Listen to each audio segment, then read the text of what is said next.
Baik, topik firman Tuhan pada hari ini yaitu Tuhan mengutus anak-anaknya.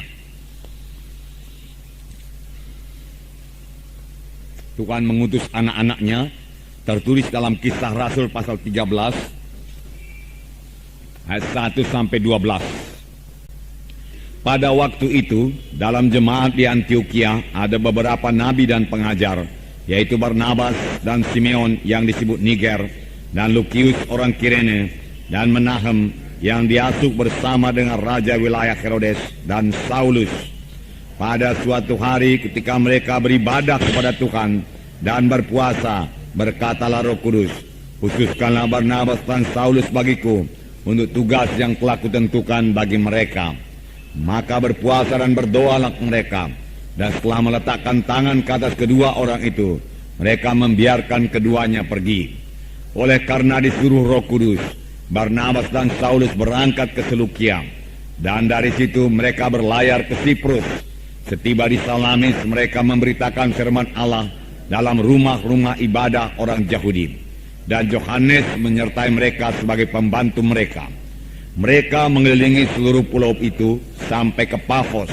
Di situ mereka bertemu dengan seorang Yahudi bernama Bar Yesus. Ia seorang tukang sihir dan nabi palsu. Ia adalah kawan gubernur pulau itu, Sergius Paulus, yang adalah orang cerdas. Gubernur itu memanggil Barnabas dan Saulus karena ia ingin mendengar firman Allah. Tetapi Elimas, demikian namanya dalam bahasa Yunani, tukang sihir itu, menghalang-halangi mereka dan berusaha membelokkan gubernur itu dari imannya. Tetapi Saulus yang juga disebut Paulus yang menolak dia dan berkata, "Hai anak iblis, engkau penuh dengan rupa-rupa tipu muslihat dan kejahatan. Engkau musuh segala kebenaran. Tidakkah engkau akan berhenti membelokkan jalan Tuhan yang lurus itu? Sekarang lihatlah, tangan Tuhan datang menimpa engkau, dan engkau akan menjadi buta beberapa hari lamanya. Engkau tidak dapat melihat matahari." Dan seketika itu juga orang itu merasa diliputi kabut dan gelap, dan sambil meraba-raba ia harus mencari orang untuk menuntun dia. Melihat apa yang telah terjadi itu, percayalah gubernur itu, ia takjub akan ajaran Tuhan. Ini dikatakan jemaat di Antioquia dipersiapkan Tuhan untuk mengerjakan pekerjaan Tuhan dalam menjangkau jiwa-jiwa yang bukan bangsa Yahudi yang berada di bawah kekaisaran Romawi. Dan Tuhan memakai Paulus untuk ini, saudaraku. Saudara mengetahui riwayat sidang Antioquia ini. Riwayat sidang Antioquia ini bukan dimulai dari rasul-rasul yang menginjil, tidak. Tetapi dari anak-anak Tuhan yang tersebar karena aniaya.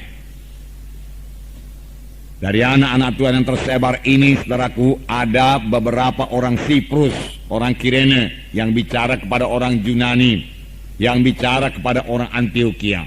Dan orang Antioquia, saudaraku, menerima Injil tersebut. Dan saudaraku, berdirilah sidang Tuhan di Antioquia. Dan kabar ini sampai ke Yerusalem. Lalu, saudaraku, sidang pusat di Yerusalem mengutus Barnabas, saudaraku, ke Antioquia.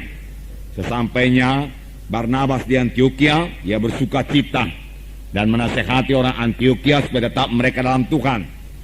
Tetapi Barnabas, saudaraku, melihat pekerjaan yang begitu pesat di Antioquia, lalu dia mencari Saulus, dan berdua mereka mengajari anak-anak Tuhan di Antioquia. Hasilnya yaitu setelah setahun mereka mengajar sidang Tuhan di Antioquia, maka di Antioquia lah orang-orang yang percaya itu mulai disebut Kristen, orang Kristen.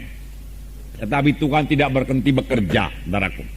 Tuhan mau sidang itu bertambah-tambah dewasa, dan Tuhan kemudian melengkapi sidang di Antioquia ini. Firman Tuhan berkata dalam buku Efesus pasal 4 ayat 11, Tuhan memberikan rasul-rasul, nabi-nabi, guru-guru, pengajar-pengajar, dan penginjil-penginjil. Dan Tuhan telah melengkapi sidang di Antioquia ini. Sini dikatakan, saudaraku, mereka telah memiliki, saudaraku, nabi dan pengajar, yaitu Barnabas dan Simeon yang disebut Niger, Lukius orang Kirene, dan Menahem yang diasuh bersama dengan raja wilayah Herodes dan Saulus. Nah, Pada waktu mereka beribadah kepada Tuhan dan berpuasa, berkatalah Roh Kudus, khususkanlah Barnabas dan Saulus bagiku untuk tugas yang telah kutentukan bagi mereka. Jadi saudaraku, sidang jemaat di Antioquia ini telah dilengkapi Tuhan dengan beberapa nabi dan pengajar, dan Roh Kudus memimpin jemaat itu. Alangkah indahnya satu sidang yang dipimpin oleh Roh Kudus. Ayat 2, pada suatu hari ketika mereka beribadah kepada Tuhan dan berpuasa, berkatalah Roh Kudus, khususkanlah Barnabas dan Saulus bagiku untuk tugas yang telah kutentukan bagi mereka. Di sini firman Tuhan dengan jelas berkata, berkatalah Roh Kudus. Saudaraku, jadi Roh Kudus itu bisa berkata-kata, saudaraku. Berkatalah Roh Kudus. Saudaraku, mulai daripada perjanjian lama Tuhan sudah bicara. Perjanjian baru, saudaraku, Tuhan lebih banyak bicara. Pada akhir zaman ini, saudaraku, Tuhan lebih banyak lagi bicara, saudaraku. Pada akhir zaman ini, pada zaman sekarang ini, Tuhan bicara kepada kita masing-masing. Di sini dikatakan, berkatalah Roh Kudus, khususkanlah Barnabas dan Saulus bagiku untuk tugas yang telah kutentukan bagi mereka. Jadi Roh Kudus bisa berkata-kata karena Roh Kudus hidup, saudaraku. Bukan hanya Roh Kudus bisa berkata-kata, Roh Kudus suka berkata-kata kepada kita, saudaraku.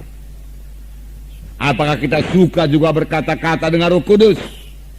Tentunya kita suka berkata-kata dengan Roh Kudus. Boleh jadi saudara bertanya bagaimana caranya. Sedikit akan kita lihat pada hari ini. Dan kita akan terus bertumbuh, saudaraku, dan mendengarkan suara Roh Kudus ini, saudaraku.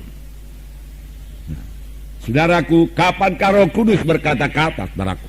Di sini dikatakan pada suatu hari ketika mereka beribadah kepada Tuhan dan berpuasa, berkatalah Roh Kudus. Ketika mereka beribadah kepada Tuhan, tidak dikatakan ketika mereka berdoa kepada Tuhan. Memang Roh Kudus bisa bicara juga pada waktu kita berdoa, kalau kita memberikan dia kesempatan untuk bicara, saudaraku. Kita perlu mendengar suara Roh Kudus, karena firman Tuhan berkata Roh Kudus memimpinkan kita kepada segala kebenaran. Firman Tuhan berkata demikian, tatkala mereka beribadah kepada Tuhan dan berpuasa. Berpuasa artinya menyangkal diri, supaya mereka bisa memusatkan pikirannya, saudaraku, hatinya kepada Tuhan. Nah, saudaraku, sebagai orang percaya kita juga harus melayani Tuhan, saudaraku. Kerap kali kita hanya minta Tuhan melayani kita. Berikan saya ini Tuhan, berikan saya itu Tuhan. Tidak salah, saudaraku, tidak salah. Tetapi kita juga harus bertumbuh, bertambah-tambah dewasa dalam doa dan pelayanan kita kepada Tuhan, saudaraku. Tidak minta-minta saja, saudaraku. Nah, dalam beribadah kepada Tuhan kita mengadakan pelayanan terhadap Tuhan. Pada waktu itu kita tidak meminta apa-apa kepada Tuhan, tetapi kita bersekutu dengan Tuhan, menikmati hadiratnya, bersyukur dan memuji, menyembah Tuhan.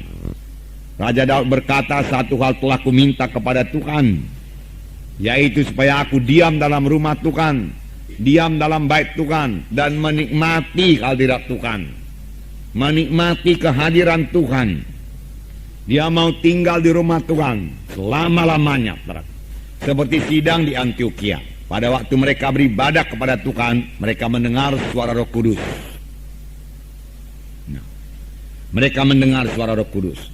Tapi kalau kita teliti, saudaraku, mereka juga penuh dengan Roh Kudus, saudaraku. Sidang Antioquia ini penuh dengan Roh Kudus.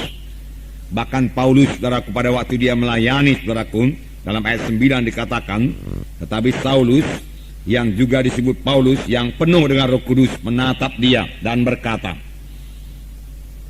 Nah, saudaraku, sidang Antioquia penuh dengan Roh Kudus. Dengan penuh dengan Roh Kudus, saudaraku, iman kita akan diteguhkan, saudaraku. Kita akan bertambah-tambah percaya akan mujizat Tuhan.